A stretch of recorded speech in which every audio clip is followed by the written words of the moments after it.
Hello. Hello indeed. Hello everyone, and welcome back to One-Off Let's Plays. You know, the series that I show off games that I wouldn't actually make an LP out of depending on the genre and stuff. I was getting a muddle saying that. But today I'm going to be showing off a game from 1997 for the PS1 called Oddworld Abe's Oddysee. And I freaking love this game for like the PS1 and stuff. It's very unique. It's one of the most unique games I've ever played, I will be honest, for like some sort of puzzle survivor or so. But you'll see what I mean when we jump into it, which we might as well do right about now.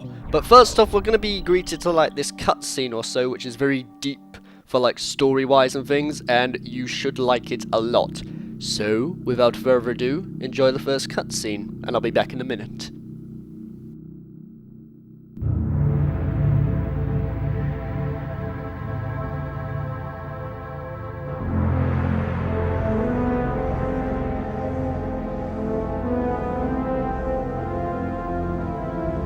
This is Rupture Farms. They say it's the biggest meat processing plant on Oddworld. I used to work here. Well, I was really a slave, like all the others.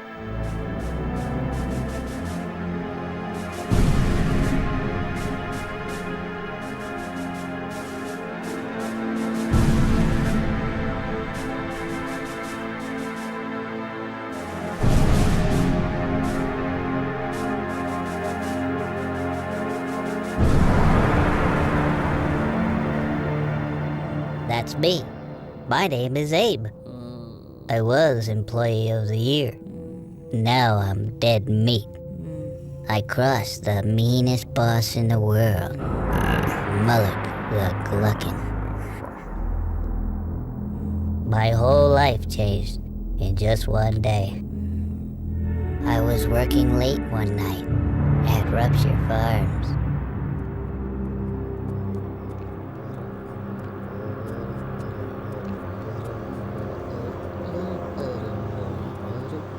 We used to make meat munchies. Until the meaches were through.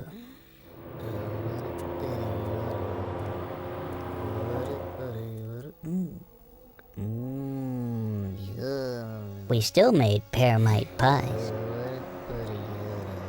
And we made some good scrap cakes too.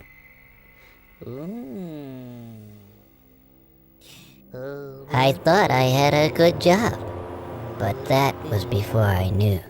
How we'd make new and tasty, I was still to find.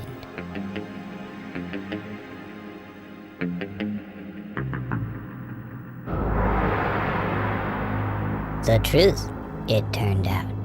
Now that would blow my mind. The Gluckins were scared, 'cause profits were grim.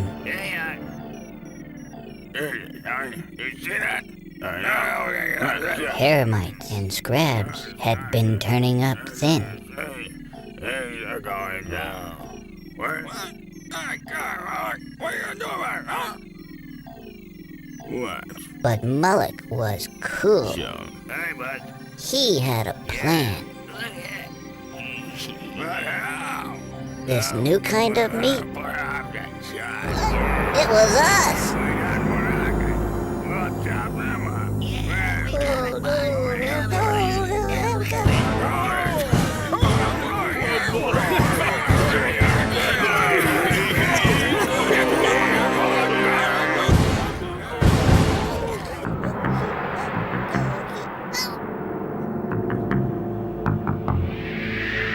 I just had to escape.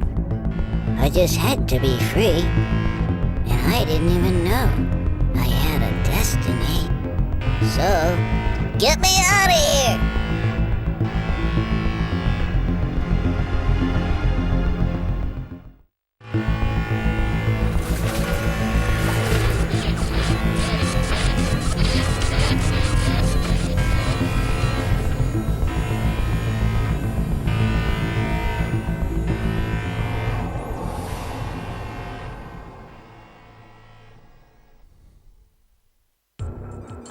So yeah, that's the whole plot to this game. Pretty deep. But Oddworld Abe's Oddysee is pretty much a 2D side-scroller, but one that involves a lot of puzzles and careful thinking with things. Because if I go down to here and that, you'll notice that we have like these green fellows down here, which are known as Mudokons. And what we have to do is try to get them out of Rupture Farms from slavery, which involves teleporting them out. But of course, on like sections like this, you want to be very careful and just plan stuff ahead. Because, you know, if you don't do things right, you may accidentally kill yourself or even kill one of the Mudokons. And when the Mudokons, you know, one of them dies, they are dead for good. So literally, you know, if you lose one of them and you're trying to get all of the Mudokons in the game, you have to kill yourself or so and try to do it again. So, it's very trial and error, this game. And when I press L1 and triangle, I am able to communicate with them. So that then, you know, I am able to tell them orders like follow me when I press L1 and square. So then, you know, they don't just stand around doing nothing at all, basically. Although you want to be extremely careful, like I said, because, you know, you can slip up in this game. I honestly don't expect anybody to play through Oddworld and then, you know, find all 100 Mudokons, like, for the first time without dying once. If you somehow do that, then you are not freaking human, okay? I will be honest with that one. Oh man, I kind of told him to follow me a bit too much and stuff, but yeah, that just goes to show you, that's what happens if they die. So unfortunately, we're not going to be seeing that Mudokon anymore, I'm afraid. Because, I mean, it doesn't really matter since I'm only showing this as like a one-off, and, well, I mean, it doesn't really matter, like, if I lose one of them or so. I mean, in my actual proper file, I would get it, but there's no point, really. Because, I mean, I'm just showing off the basics of how the game works. That guy that I took down there, you know, the one that I took out down below, by the way, that's a slig. And what they try to do is if they see you, you get shot. So you want to stay out of sight of those guys and try to just be a bit sneaky. Much like earlier where what I did was, you know, creeped over to it and then hung over the edge so that he didn't see me. So that then when he goes down, I was able to activate that switch. So, you know, I'm just basically just saying this game involves a lot of planning and careful thinking for how to do things. And whether you like that type of game is, well, it honestly depends on your tastes, really. I mean, some people like Oddworld Abe's Oddysee, but some people don't like the fact that if you die, you have to redo stuff all over again. For me, it doesn't really bother me too much, I find, but, although I will agree that the saving, like, in this game is really bad or so, because, see, you can only save, like, at certain places. Like, you can't just go onto the next screen and save at any point and any time, really. So, you know, if you die, like, for not going through a couple of screens, it means you're going to have to redo rescuing some of the Mudokons and stuff. Which is a real shame in that, because, you know, I mean, that kind of kills the experience of the game for many people. Something that the sequel, Oddworld Abe's Exodus, fixed, where they had a quick save feature. So that was a big improvement right there or so. I don't know if I'm going to show off, like, all the secret areas, but I'm just going to show off, you know, like, examples of stuff you may miss, because that first one, you know, you're probably not going to know that that barrel actually leads down to a secret. Also, first time, so, you know, I'm basically just explaining stuff and just teaching you the basics or so of what to expect if you're going to dive deep into this game. Because it is pretty difficult, I will be honest. Although I suppose it's not really difficult if you've played it a lot, you know, and you've memorized everything of how stuff works and things like that. So, I'm not really too sure, to be honest. But anyway, let's just go up to here and then perform this move, which I think is really cool. And they took this even further, actually, for Abe's Exodus as well. Where if you press L2 and R2, or L1 and R1, you'll begin to pray. And when slugs can't see you in sight, you are able to possess them. So then you can take full control of them. In fact, you know when I was talking to the Mudokons earlier, if I do L1 and triangle and stuff, I can actually use it for, like, the slicks as well. For, like, voice commands and things, which is a thing you're going to have to do later in the game as well, so keep note of that. But what I want to do, just to make life easier to help these guys out, is go up to this other slig, and then shoot him like this. Because otherwise, you know, when I try to rescue the Mudokons and then bring them down there, that slig's going to be in the way, and it's going to be a bit of a hard time. Although if you just pray again, you are able to make them explode. Which is kind of a bit morbid. To be honest, I am surprised of the age rating in this game because... Well, I don't know what it's like in America or so, but I do know, like, from where I am, the UK, this game is rated 11 and over. Which is kind of strange, because honestly, I would think that this sort of thing would be 15, but apparently not. So that makes no sense in the world at all. Considering like the weird stuff that you encounter in the game and things, honestly, it's pretty scary. I can imagine like all the 11-year-olds playing this and then actually being quite terrified of it and having nightmares. Although, I don't actually have much childhood experience from this game, apart from, I think I remember one time. Well, back when I was a little kid and stuff in primary school, I think.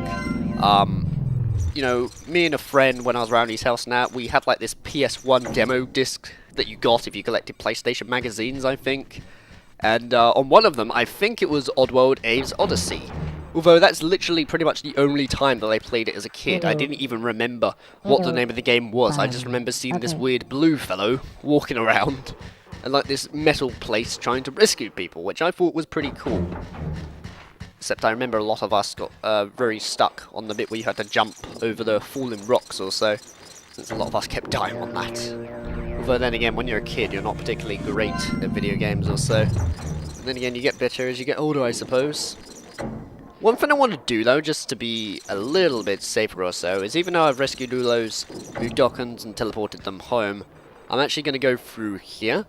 And go as far as I can, because then it'll auto-save. Otherwise, if I go to the secret areas, which are back there, and die, I'm going to have to redo getting all those Mudokons again.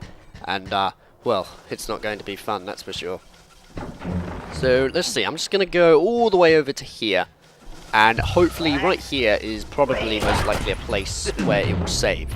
Because after that guy kills me, I turn into a bunch of birds. I don't know why. That's just a thing in their universe, I suppose. And I come back like this. So there we go, yeah. If I died before, it would have kicked me all the way back practically towards the beginning. And then I'd have to redo stuff and speed stuff up. And honestly, I like to not do that with editing. Even though I do like editing videos and stuff, you know, sometimes it can be a pain when it turns into that sort of thing where I'm like, oh, I have to cut stuff out. It's a lot easier if all of it goes fine and dandy and then I don't have to do anything about it at all, but still. Also, did I pull that lever? I really can't remember if I pulled that lever. I don't think I did because I rescued the two of them. If you pull that lever, by the way, that causes that to go down. So if the Mudokon was still standing there, I would have killed him. I'm pretty sure that's like a beginner's trap or something, but I'm not too sure, to be honest. Also, I love that sound it makes whenever you find a secret area or so. It just makes you feel kind of rewarded. And one thing that's kind of a bit of a problem here is, you know where I said you could pray to possess the slings? Yeah, but then you got this dude over here, which can basically hit you every time you pray. So therefore, it basically stops you, you know, getting the ability to possess, because it will just keep zapping you, unfortunately. So we're going to have to take care of that first, which is by throwing a bomb at it. Which is a little strange, but it works, I suppose. Oh my god! I accidentally blew up the wrong one. Fair enough. I'm going to have to be a little careful then. What I'm going to do is just go down on the floor and then throw it. Because I think my throwing in that was a bit too over the top, which caused it to do that. I suppose at least it doesn't matter too much, because when I would possess that slig, the other one would just randomly shoot me and kill me anyway. So I suppose blowing up one of them is okay. I was just kind of worried if I was going to blow up more than one, because, well, that would have been a shame. Wait!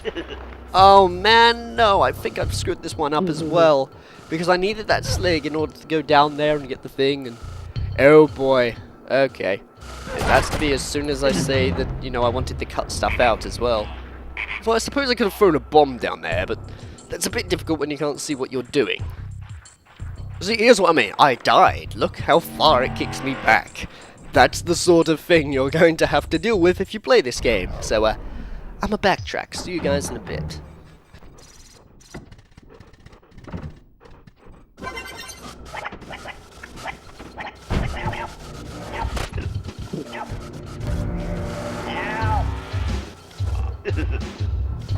Also, by the way, you know when you do voice commands and things, with Abe, even though you can do it with L1 and click buttons, if you hold down L2, you can also do it with the buttons as well. So like L1 and square.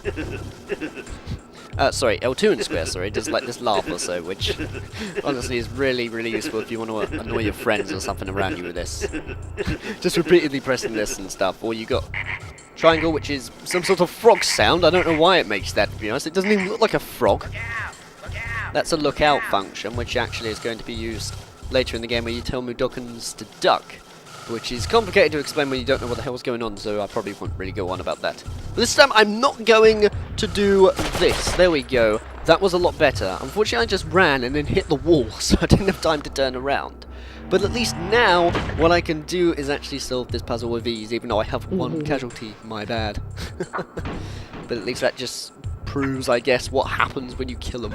Because, if you notice down here, what we have is a board, which basically shows, you know, all the employees that we found. The casualties are the ones that you've blown up, so if you're silly like me, and have not rescued them and killed them instead, then that's what you get. And the employees goes down, and then you know the escapees go up, so therefore when we rescue these two, it's going to go up to 6, and then have 92 employees. Yeah, there are 99 Mudokons in this game.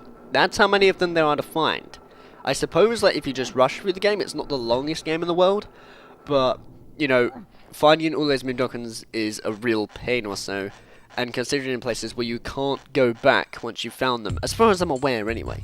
Honestly, I've never beat this game before, so I don't know what it's like or so, but still.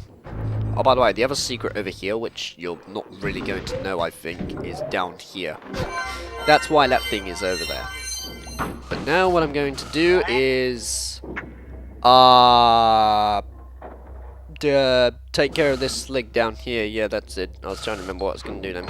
I want to throw it down there and nearly blow myself up in the process. That was actually really close then. Never mind. I think I have to go forward a little bit closer. Like maybe here. There we go. So now the slig is going to blow up. There we go. That made things a lot easier then, didn't it? Although, what we're going to have to do here is also take out this guy, because while there are portals that we help the Mudokons with, there's ones that rotate in like a 360 degrees, and those are the portals, which I have to pray and then jump into. But how can I when this thing's over here and it's going to zap me? So, I'm going to have to time this one, and hopefully I don't blow up. Go! There we go, yeah, I noticed like after the 4th one is when you should throw it. So you get given like a sort of, you know, number of beeps to give you an indication of when to drop it or so. Which honestly is very useful. Oh yes, that's it, I need to take care of this bomb, don't I? Yeah, I see, so I need to go over here and then get the bomb and then sort stuff out.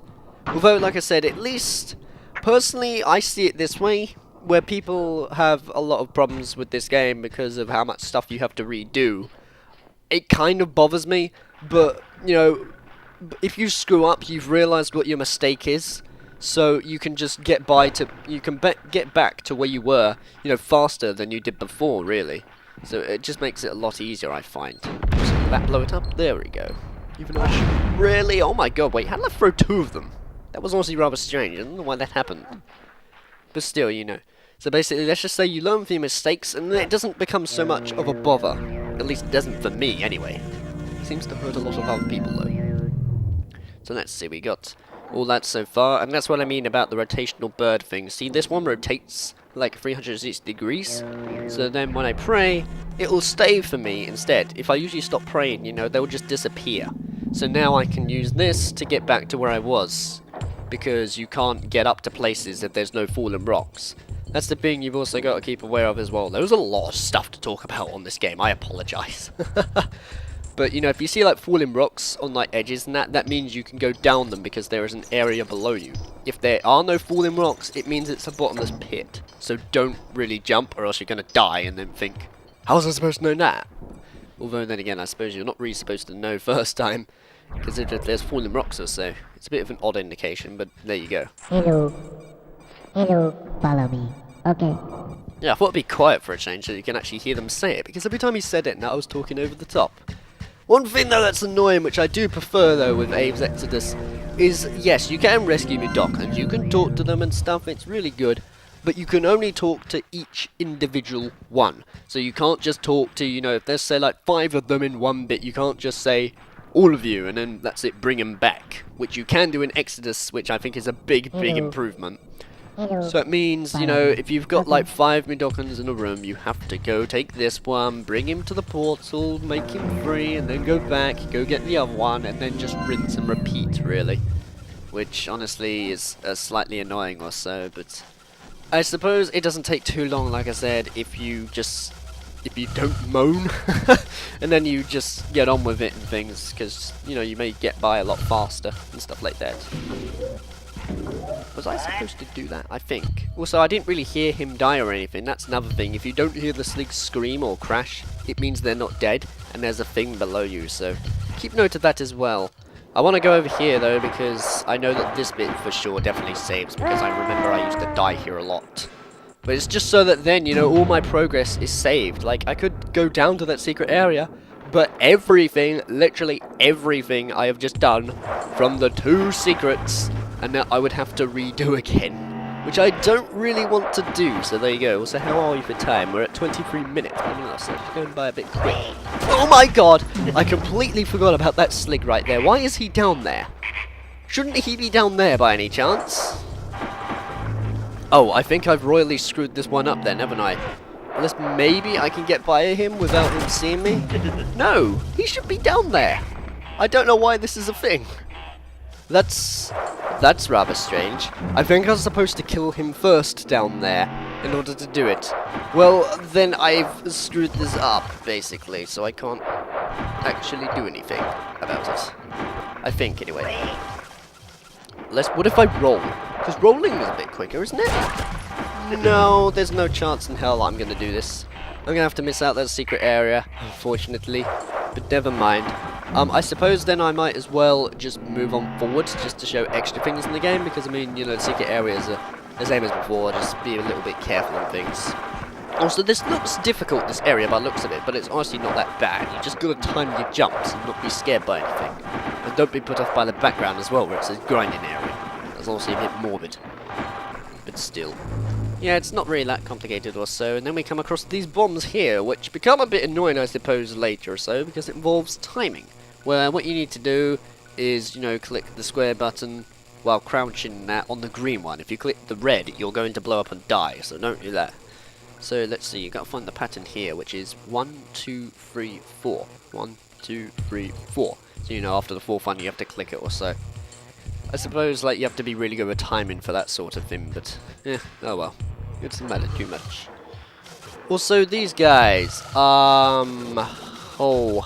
what should I do? I want to possess them, and then help this guy out, but I don't know, really, because he's in front of him, but you know what, screw it, I'll just go for it anyway. I just hope that, you know, when I possess him, he doesn't accidentally shoot the other dude. No, he shouldn't, except, yeah, I thought so. I knew that was going to happen. I've honestly forgot how to do that one myself, but, well, I guess he's dead, and we unfortunately can't do anything about it. Never mind. I know what I was supposed to do. I know what I was supposed to do. What I was supposed to do is get that lever and then cause him to fall down. In fact, you know what, I want to do it right, so I am just intentionally going to kill myself for that. Also, there's the portal over there, that's fine. Because if you run through this, you're going to die as well. Basically, everything in this game will kill you, you know? It's, I suppose, slightly similar to Dark Souls, given the fact that there's lots of trial and error, and you've learned from your mistakes, you know? But I wouldn't say this is as hard as Dark Souls, that's for sure. Since Dark Souls is like regarded as one of the hardest games ever. But then again, I mean, I've never played it myself, so I can't really say for sure. Also, you want to get rid of this first, like before and stuff, because, well, otherwise, you know, if that McDawkins can be following us below and that, he's going to die. And, we don't want that. We want to rescue him. Anyway, yes, now I know what to do. I need to get you to walk over to here, and then do this, if possible. I'll wait, or I could just wake you up and then get you to do it instead. With proper timing, which I'm pretty terrible at by the looks of it. Alright, now, there we go. So now I can pray you And then I can possess you and stuff, then I can help this Mudokan friend out, can't I? You know I need to get rid of the electric field right there. That's fine by me. But still, you know what I mean? Like, even though I died back there and stuff, it didn't really take that long, I suppose, to get back to where I was and stuff, but later on that does get a bit annoying or so. But again, I guess I'm just a person that doesn't really mind redoing things over and over again, really. It's never really became a bothersome to me or so, since I like to learn from my mistakes in the first place, really. Anyway, let's just pray and get this guy out of here. There we go. Alright, so what's our next area after this bit? It's, let's see. Except, I think I probably might call it off here. I've noticed when it does that, yeah, it pops out of like this little yellow head and that pretty much indicates to where, you know, it automatically saves. Or at least produces a save point. If you want to actually save the game and continue where you are, you need to pause and then go to save, or type the password down there, if you don't have a memory card. So yeah, there you go. Let's see, how are we for minutes though? We're at like 28 minutes so far. And, I don't know, I suppose I could show off a little more and make this just a half-hour episode, because this is the sort of thing I reckon it would be if I ever did an LP of this game. Because, see, that's the problem. When it comes to doing an LP of Oddworld, Abe's Oddysee, I would like to, but the problem is I've never beat it myself, and I don't know if it's got the sort of style that could work for a full Let's Play series, you know? Which is why I'm doing this one-off. While this is a one-off showing off what the game's about, you know, just to let you guys know about this game and be informed, it's also some sort of experimentation to see how it would go if I did an actual full LP of it. But if I did a full LP of it, I'd like to rescue every Mudokan, but given the fact that I haven't beat the game, that's not possible so far. So I don't know. That and I just felt like showing off Oddworld. I was a bit desperate, I will be honest. What I just showed off there, by the way, though, that was basically showing off the fact that you can literally interact stuff in the background as well, which I think is really good. I honestly think the game was quite ahead of its time when it came to stuff like this. But what I want you to do is go forward and then wait right here, because then what I can do is go up here and then get this switch, because then what will happen is that thing will just stop where it is. So then when I go here and then back out, I can therefore pray and then set you both free instead of just one each individually. I suppose that's slightly like a speedrunning tactic as well, I suppose. But I don't know really. Either way, this has been like 30 minutes so far, and I reckon I'm honestly going to call it off here for like Oddworld's Abe's Oddysee. Yeah. So, this has been one of Let's Plays of Oddworld Abe's Oddysee for the PS1. If you like the look of it, you can get it. You can pick it up on the original PS1 if you want. Or, you know, if you think the graphics look not that good and they don't appeal to you and things, and you want something modern, you can get the remake of it, which is Oddworld Abe's Oddysee New and Tasty, which is basically a remake of this game on the PS4, Wii U and other platforms. I've actually forgot what they are, to be honest. But so you might have to do your research on that one. But, you know, there's a remake of it in case you want, like, new stuff and things, and, yeah, it's a good game. It's pretty difficult, though, and a lot of trial and error, so just be wary of that one. So take care, guys. I hope you enjoyed this video of Oddworld Abe's Oddysee, and I'll see you more stuff and things that I make. Like I said, though, this was also slightly an experimentation to see if this would work as an LP or not. I've rambled on way too much, though, so see you guys later.